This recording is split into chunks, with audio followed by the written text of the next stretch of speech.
तो आज हम बात करने वाले हैं 2026 के लिए एक ऐसे जबरदस्त फिटनेस ब्लूप्रिंट के बारे में जो सिर्फ एक वर्कआउट प्लान नहीं है। नहीं, ये असल में फिजिकल ट्रांसफॉर्मेशन का एक पूरा का पूरा सिस्टम है। और इसकी सबसे अच्छी बात यह है कि ये एलीट फिटनेस के सिद्धांतों पर आधारित है, जिसे कोई भी अपना सकता है। और देखिए, शुरुआत करने के लिए इससे बेहतर प्रेरणा क्या हो सकती है। हम सब एक शानदार फिजिक देखते हैं और सोचते हैं कि इसके पीछे का राज क्या है। कोई जादू नहीं है, ये एक खास माइंडसेट है। जैसा कि ऋतिक रोशन के ट्रेनर कहते हैं, सब कुछ कमिटमेंट पर आके टिक जाता है। और यही सोच, यही कमिटमेंट इस पूरे ब्लूप्रिंट की जान है। ये सवाल, ये हम सबके मन में कभी ना कभी जरूर आता है। तो ठीक है, इंस्पिरेशन तो मिल गई, पर अब बात करते हैं प्रैक्टिकल चीजों की। ये असल में होता कैसे है? एक बेहतरीन इलीट लेवल की फिजिक बनाने के लिए किन किन चीजों की जरूरत पड़ती है, चलिए जानते हैं। ओके, तो अब हम इस सिस्टम के बिल्कुल कोर में उतरते हैं। ये एक स्ट्रक्चर्ड पूरे 1 साल का प्लान है, जिससे धीरे धीरे प्रोग्रेस करने के लिए ही डिजाइन किया गया है। ये कोई फटाफट वाला सोल्यूशन नहीं है, बल्कि एक ऐसा बदलाव है जो टिकेगा। तो देखिए, ये है पूरे साल का रोड मैप। इसे 4 फेज में बांटा गया है। हर फेज 3 महीने का है। पहला फेज आपकी नींव मजबूत करता है, और फिर हर अगला फेज पिछले वाले पर बिल्ड करता है। वर्कआउट की इंटेंसिटी धीरे धीरे लेकिन लगातार बढ़ती जाती है। याद रखिए, ये एक मैराथन है, कोई 100 मीटर की रेस नहीं।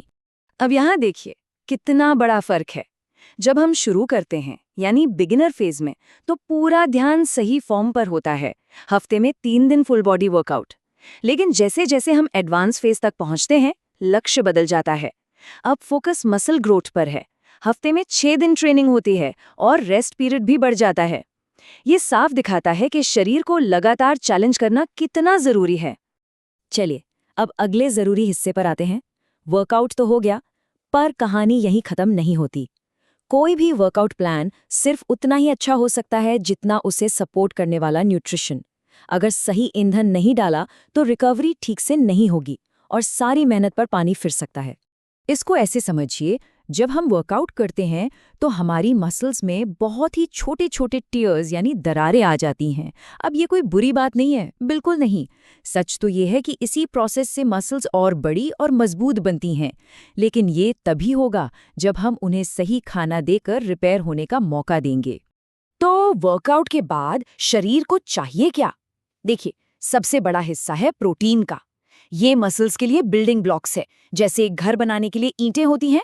फिर आते हैं कार्बोहाइड्रेट्स, जो वर्कआउट में खर्च हुई एनर्जी को वापस भरते हैं। हेल्दी फैट्स सूजन कम करते हैं। और पानी, पानी तो खैर हर चीज के लिए जरूरी है। और ये कुछ बहुत ही सिंपल और असरदार ऑप्शंस हैं।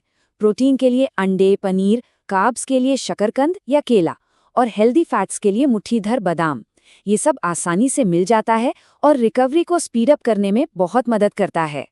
अब बात करते हैं उस एक चीज की जिसे ज्यादातर लोग नजरअंदाज कर देते हैं।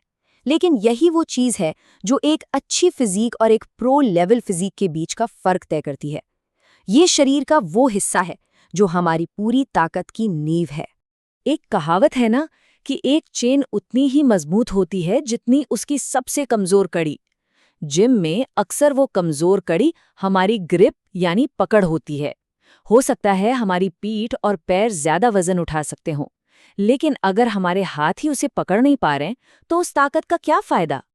ये एक बहुत बड़ी गलतफहमी है। हम अपनी कलाई की हड्डियों का साइज नहीं बदल सकते, वो जेनेटिक होता है। लेकिन हम उसके ऊपर और आसपास की मसल्स यानी 4 आर्म्स को बिल्कुल ट्रेन कर सकते हैं, उन्हें बड़ा और मजबूत बना सकते हैं। और यही मजबूत 4 आर्म्स एक पावरफुल ग्रिप की पहचान है। ये एक्सरसाइज सुनने में जितनी सीधी लगती है ना, करने में उतनी ही जबरदस्त और असरदार है। ये सिर्फ हमारी ग्रिप को ही नहीं, बल्कि 4 आर्म्स, कोर, कंधे, लगभग पूरे शरीर पर एक साथ काम करती है। इसके नतीजे कमाल के होते हैं। और ये एक्सरसाइज 4 आर्म्स को सीधे सीधे टारगेट करने का सबसे अच्छा तरीका है। फार्मर्स वॉक जहां एक कंपाउंड मूवमेंट है, वहीं रिस्ट कर्ल्स एक आइसोलेशन एक्सरसाइज है। ये सीधा 4 आर्म्स की मसल्स पर काम करती है, जिससे पकड़ की ताकत और मसल का साइज दोनों बढ़ते हैं। तो अब तक हमने प्लान देख लिया, न्यूट्रिशन समझ लिया और ग्रिप स्ट्रेंथ जैसे एक बहुत ही जरूरी लेकिन अनदेखे हिस्से पर भी बात कर ली। अब इन सारे टुकड़ों को एक साथ जोड़कर एक पावरफुल सिस्टम बनाते हैं। देखिए, फिटनेस के दो तरीके होते हैं। एक है बस जिम चले गए और जो मन किया वो कर लिया, और दूसरा है एक सिस्टम के साथ ट्रेनिंग करना, जहां हर वर्कआउट, हर मील, हर आराम का एक मकसद होता है। यही वो फर्क है जो एवरेज रिजल्ट्स और एक असली ट्रांसफॉर्मेशन के बीच में होता है। तो इस पूरी बातचीत से हमें क्या सीखने को मिला? पहली बात, एक लंबा स्टेप बाय स्टेप प्लान होना ही चाहिए। दूसरी, रिकवरी को भी उतनी ही अहमियत देनी है जितनी वर्कआउट को। तीसरा, सही खाना बहुत जरूरी है। चौथा, अपनी कमजोरियों पर काम करना है। और सबसे ऊपर, जैसा कि हमने शुरू में ही देखा था, कमिटमेंट। यही वो धागा है जो इन सबको एक साथ बांधता है।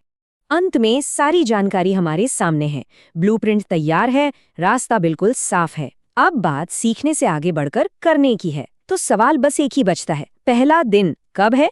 इसका जवाब हर किसी को खुद ही देना होगा।